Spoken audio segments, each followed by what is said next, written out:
2009 সালে বাংলাদেশ রাইফেলস সদর দপ্তর পিলখানায় বিদ্রোহের ঘটনায় দায়ের করা মামলায় আসামি বিডিআরের উপসহকারী পরিচালক বীর মুক্তিযোদ্ধা মোহাম্মদ আব্দুর রহিমের কারাগারে মৃত্যুর ঘটনায় হত্যা মামলা দায়ের করা হয়েছে।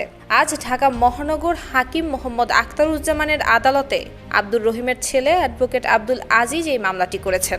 মামলায় সাবেক প্রধানমন্ত্রী শেখ হাসিনা, সাবেক বিজিবি মহাপরিচালক এবং সাবেক সেনাপ্রধান ব্রিগেডিয়ার জেনারেল আজিজ আহমেদ এবং পিলখানা বিদ্রোহ মামলার আইনজীবী মোশাররফ হোসেন কাজল সহ 11 জনের বিরুদ্ধে মামলাটি করা হয়।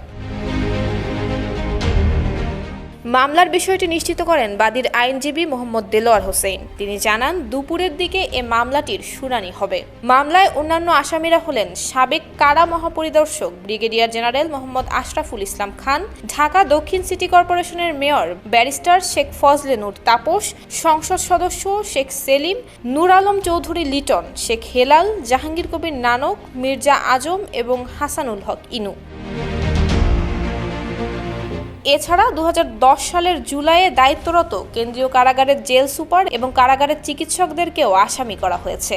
অজ্ঞাতনামা আরও 200 জনকে আসামি করা হয়েছে। মামলায় বাদী অ্যাডভোকেট আব্দুল আজিজ উল্লেখ করেছেন, বাংলাদেশ আওয়ামী লীগ সহ 14 দলীয় প্রধান শেখ হাসিনার ফ্যাসিস্ট সরকার 2009 সালের 25 এবং 26 ফেব্রুয়ারি তৎকালীন বিডিআর সদর দপ্তর পিলখানায় সুপরিকল্পিতভাবে বিদেশি এজেন্ট নিয়োগ করে 57 জন সেনা অফিসার সহ মোট 74 জনকে হত্যা করে। পরবর্তীতে বিডিআর বিদ্রোহের অভিযোগে চকবাজারের থানায় হত্যা মামলা দায়ের করা হয়। বাদী অভিযোগ করেন, তার বাবা বীর মুক্তিযোদ্ধা আব্দুর রহিম ডিএডি হিসেবে পিলখানায় কর্মরত ছিলেন। তাকেও বিডিআর বিদ্রোহের মামলায় আসামি করে আটক করা হয়।